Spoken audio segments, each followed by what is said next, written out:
Dans une maison dissimulée parmi les pins parasols de Saint-Tropez, les volets sont clos depuis des semaines. Aucun bruit, aucun visiteur. Les journalistes, eux, ont abandonné. Une femme de 89 ans s'éteint dans le silence. Pas de flash, pas d'ambulance, pas de garde républicaine, juste un souffle et un murmure. Piou piou. C'est ainsi que Brigitte Bardot, l'icône planétaire, aurait quitté ce monde. Pas sur un tapis rouge, pas sous les projecteurs, mais dans l'ombre qu'elle avait toujours recherchée. Et pourtant, derrière ce départ discret, se cache l'une des plus grandes fuites de l'histoire du cinéma. Pourquoi une légende adulée par des millions a-t-elle choisi de tout abandonner, de disparaître, de se taire pendant 50 ans? Et si la vérité que Bardot avait voulu cacher était bien plus déchirante que tous ces films réunis? Brigitte Anne-Marie Bardot naît le 28 septembre 1934 dans un appartement cossu du 16e arrondissement de Paris. Sa famille est bourgeoise, catholique pratiquante, conservatrice jusqu'à l'os. Son père, Louis Bardot, est industriel dans l'univers pharmaceutique. Sa mère, Anne-Marie, Toti, règne d'une main de fer sur l'éducation des deux filles. Dans cette maison, on ne rit pas à table, on se tient droit. On devient ce qu'on attend de vous. Dès l'enfance, Brigitte sent que quelque chose cloche. On l'habille comme une poupée, on lui apprend à sourire pour faire plaisir. Sa mère lui impose la danse classique, le piano, l'obéissance. À 8 ans, elle est inscrite au Conservatoire de Paris. À 9, elle connaît déjà le vertige de la perfection imposée. Le moindre faux pas vaut humiliation, une mèche mal coiffée et c'est le regard glacial de Toti qui s'abat. Mais Bardot n'est pas une enfant docile. Elle rêve de liberté, de courir pieds nus, de jeter ses ballerines. Pourtant, elle n'a pas le choix. Pour exister dans cette famille, il faut être présentable. Dès lors, Brigitte apprend à taire ses émotions, à composer un masque. Le masque qui plus tard la rendra célèbre et prisonnière. À 14 ans, sa beauté explose. Les voisins la comparent à une statue grecque. Un ami de la famille, photographe de mode, la remarque et propose de l'intégrer à un shooting pour Jardin des Modes. Toti accepte, fière de sa fille irréprochable. Brigitte, elle, comprend qu'un monde nouveau s'ouvre à elle, un monde où elle contrôle l'image, où elle peut fuir le réel à travers les poses. Mais ce qu'elle ne sait pas encore, c'est que cette porte entr'ouverte ne pourra jamais se refermer.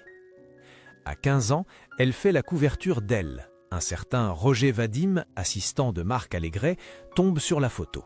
Il la veut pour un casting. C'est le début d'un engrenage. Bardot devient peu à peu l'objet de tous les regards, des plus innocents aux plus malsains. Mais chez elle, toujours le même silence. Sa mère parle de chance, de destin. Personne ne lui demande ce qu'elle ressent. C'est à cette époque que Brigitte développe ses premières angoisses nocturnes. Elle se lève en sueur, persuadée que quelqu'un l'observe. Elle écrit dans son journal intime « Je voudrais ne plus exister, mais je ne sais pas où aller ». Elle a à peine 17 ans. En 1952, elle fait ses premiers pas au cinéma. Son corps devient un sujet de conversation nationale. On la commente, on la juge, on la désire. La jeune fille timide devient un fantasme collectif.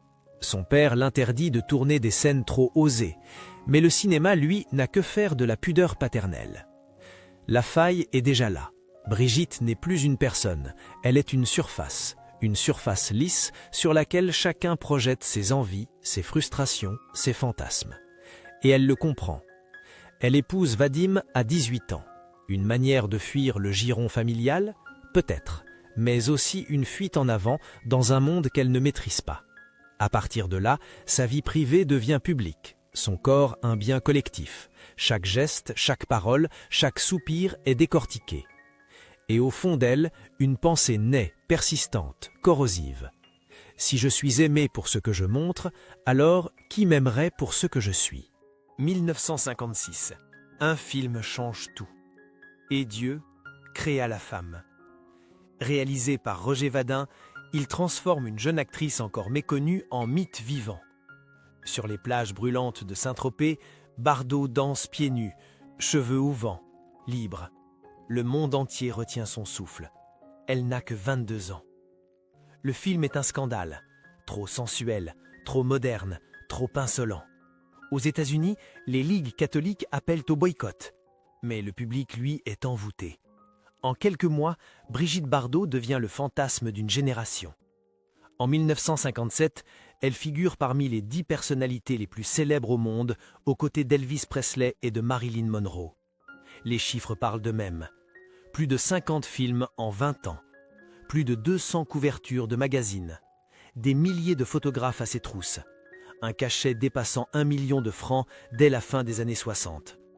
Son visage orne les murs de Berlin, les vitrines de Tokyo, les taxis new-yorkais.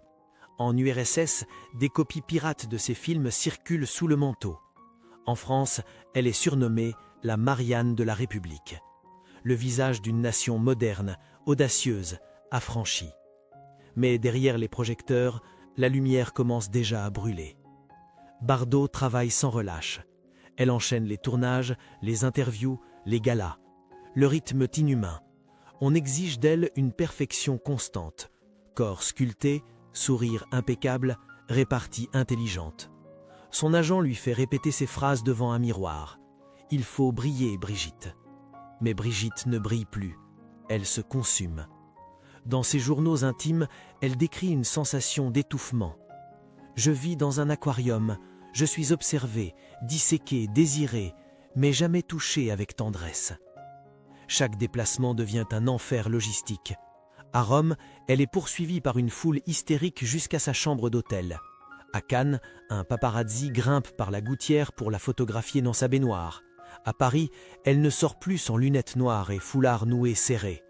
Le harcèlement est permanent, d'une violence aujourd'hui impensable. Les magazines titrent sur ses courbes, ses amants supposés, ses faiblesses présumées.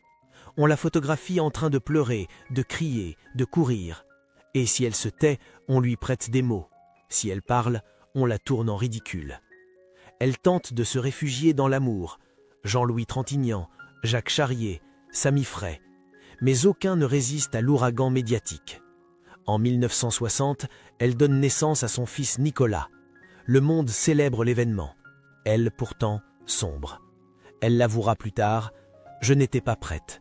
Je n'ai pas su aimer cet enfant comme il le fallait. » Elle se jette dans le travail pour fuir la culpabilité.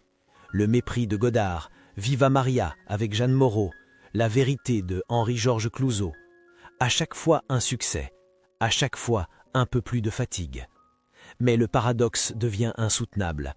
Plus elle incarne la liberté, plus elle est prisonnière.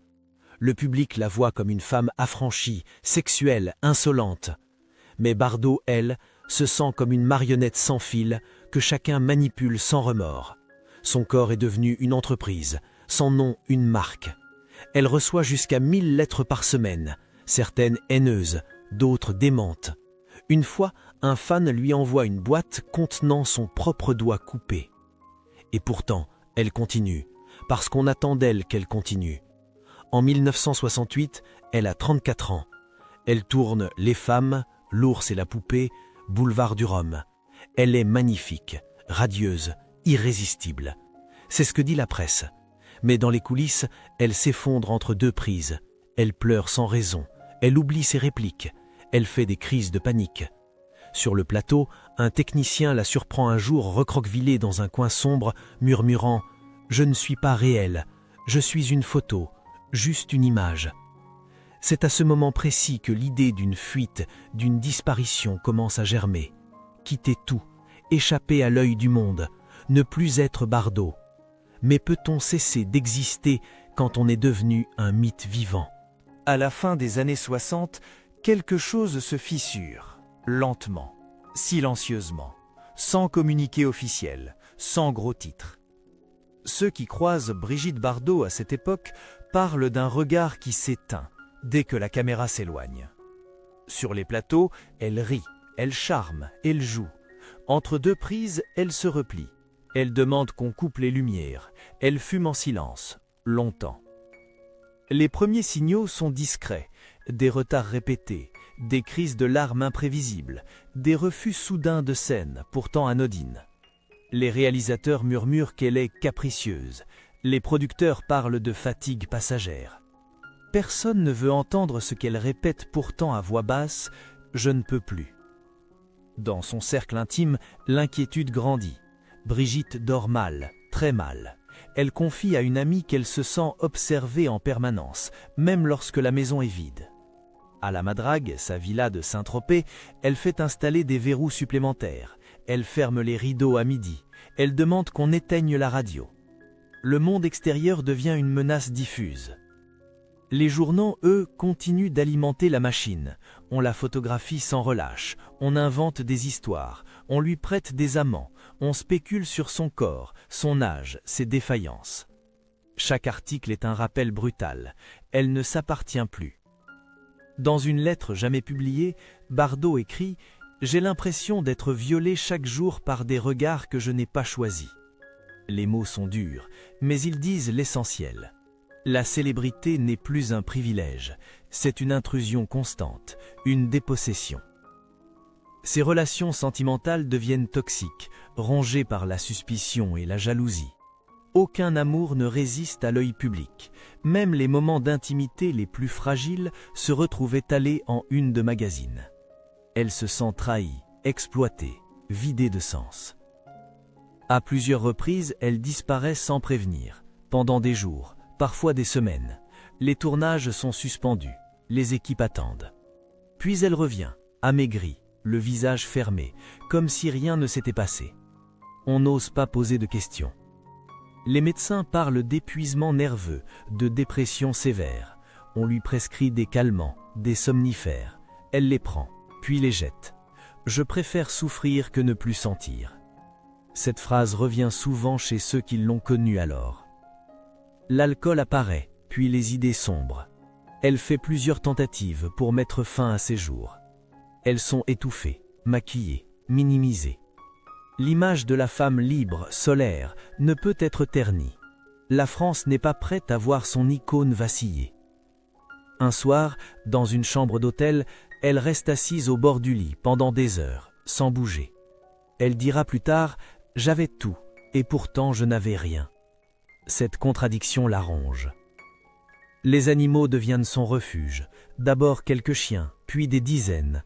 Elle leur parle, elle les nourrit elle-même. Elle leur fait confiance. Ils ne jugent pas, ils ne regardent pas avec désir. Ils aiment sans condition. Peu à peu, elle préfère leur compagnie à celle des humains. Les signes de rupture sont désormais évidents. Bardot refuse les invitations, elle décline les hommages, elle disparaît des soirées parisiennes. On murmure qu'elle est ingrate, qu'elle snobe le public. La vérité est ailleurs, elle se protège, elle érige des murs. En 1972, lors d'un tournage, elle s'effondre, physiquement, psychologiquement. Les médecins sont formels, continuer ainsi serait dangereux, très dangereux. Elle écoute, pour la première fois, elle écoute. Ce n'est pas une décision impulsive, c'est l'aboutissement de 20 ans de pression ininterrompue.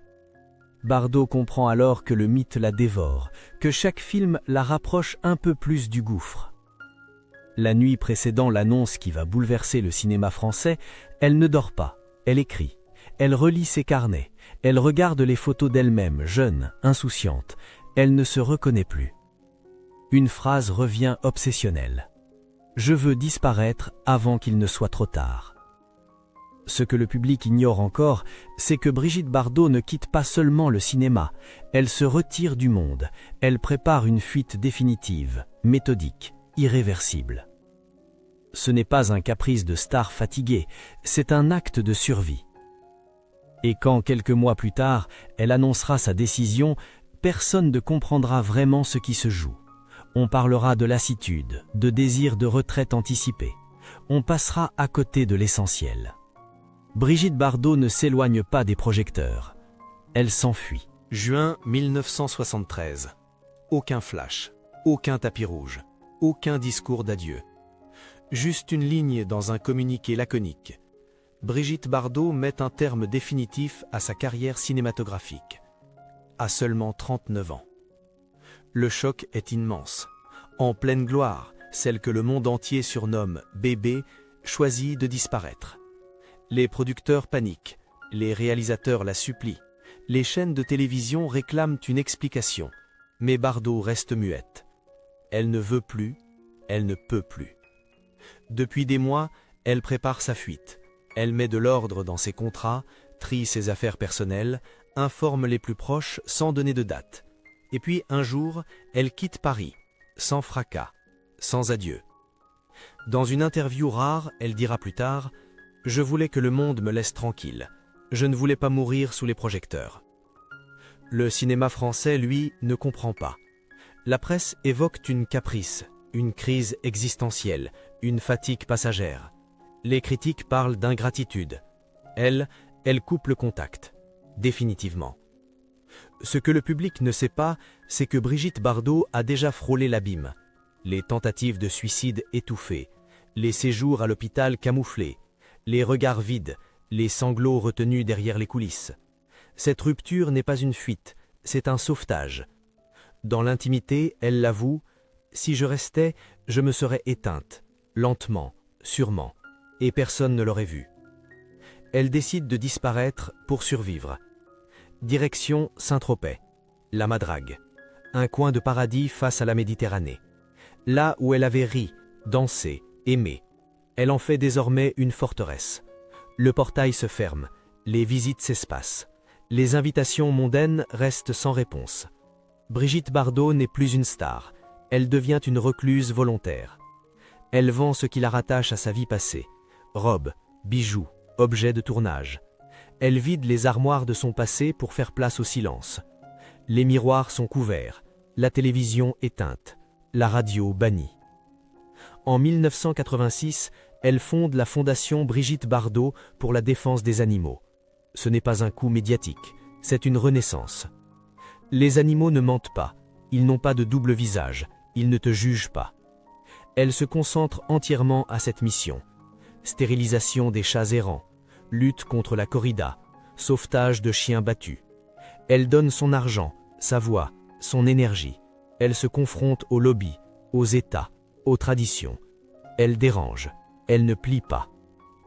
Le reste du monde, lui, continue de vouloir la faire revenir. On lui propose des rôles, des couvertures de magazines, des décorations officielles. Elle refuse tout, y compris la Légion d'honneur. Je n'ai pas besoin de médailles pour vivre en paix. Les paparazzis, eux, n'abandonnent jamais. À chaque cliché volé, les tabloïds se déchaînent. Bardot méconnaissable, l'icône brisée, de la déesse à l'ombre. Mais Bardot ne répond plus, elle ne donne plus d'interviews, elle ne sort presque plus. Elle préfère la compagnie de ses chiens, de ses chevaux, de ses chèvres. À leur côté, elle parle doucement, les caresse, les soigne. Ils sont devenus sa famille. Et lorsqu'on l'interroge très rarement sur son passé, elle détourne le regard. Ce n'est pas moi, ce n'était qu'une image. Je suis redevenu quelqu'un. Les années passent, le monde change. Bardot reste figée dans son silence. Un silence qu'elle a choisi, un silence qu'elle a gagné. Pour certains, c'est une chute, une disparition tragique. Pour elle, c'est une délivrance. Car pour la première fois de sa vie, Brigitte Bardot n'appartient plus à personne. Pas au public, pas aux photographes, pas au cinéma. Seulement à elle-même. La vieillesse, pour Brigitte Bardot, n'a jamais été une honte. C'est une délivrance. Dans son silence, elle écrit des carnets, des lettres, des réflexions. Dans l'un d'eux, retrouvé bien plus tard, on peut lire « Je n'ai jamais voulu être une star. J'ai voulu être libre et j'ai échoué. » Ces mots, simples, résonnent comme un cri étouffé. Toute sa vie, Bardot a porté un masque. Le masque du désir, de la femme fatale, de l'icône. Mais derrière ce masque, il y avait une femme qui avait peur. Peur d'être oubliée, ou pire, d'être seulement vue, jamais comprise. Dans ses rares apparitions publiques après sa retraite, on la sentait tendue, craintive, presque méfiante. Elle souriait peu, parfois pas du tout. Et quand on lui demandait si elle regrettait le cinéma, elle répondait sans détour. « Non, ce monde ne m'a jamais rendue heureuse. Il m'a volé mon enfance, mon corps et ma paix. » Le plus bouleversant peut-être, ce n'est pas ce qu'elle a dit, c'est ce qu'elle n'a jamais dit. Pendant des décennies, elle a refusé de se livrer. Pas par arrogance, par survie. Mais avec le temps, certains fragments ont percé. Dans son autobiographie, elle écrit cette phrase terrible. « Je me suis sentie violée par les regards. Chaque photo était une déchirure. » Ce n'est pas une image, c'est un traumatisme. Bardot a vécu l'exposition médiatique comme une forme de violence. Une violence quotidienne, banalisée, camouflée sous les applaudissements. Plus tard, dans une lettre adressée à son époux Bernard Dormal, elle glisse ces mots en guise de consigne pour son départ. « Quand je partirai, je veux le silence. Ni fleurs, ni caméra. Rien que toi et les chiens. » Et au bas de cette lettre, une signature inhabituelle. Pas Brigitte. Un mot tendre, enfantin. Piou Piou. Ce surnom, connu de quelques intimes, était celui qu'elle utilisait lorsqu'elle voulait redevenir vulnérable, quand elle écrivait à ses animaux, ou lorsqu'elle s'adressait à son mari dans l'intimité. Ce fut, selon certaines sources, son dernier mot. Piou Piou. Un murmure à peine audible, comme une façon de redevenir petite fille, loin de la tempête. Il n'y a pas eu de funérailles nationales. Pas de grand hommage télévisé. C'est ce qu'elle avait demandé.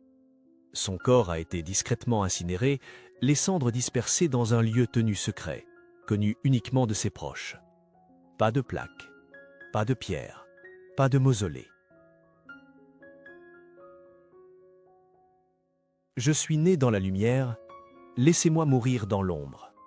Cette ultime volonté, c'est le cœur battant de toute sa vie. Elle n'a jamais cherché la gloire. Elle a cherché la paix. Et pourtant, même dans la mort, son image continue de flotter. On vend des calendriers, des posters, des mugs. Des jeunes femmes la copient sur Instagram. Des marques utilisent son nom. Mais Bardot, la vraie, n'est plus là. Elle s'est effacée, avec méthode, avec pudeur, avec courage. Et dans cet effacement, elle a enfin trouvé ce qu'aucun film, aucun prix, aucun homme n'avait pu lui offrir. Le droit d'exister sans être vu. Le droit d'aimer sans être jugé.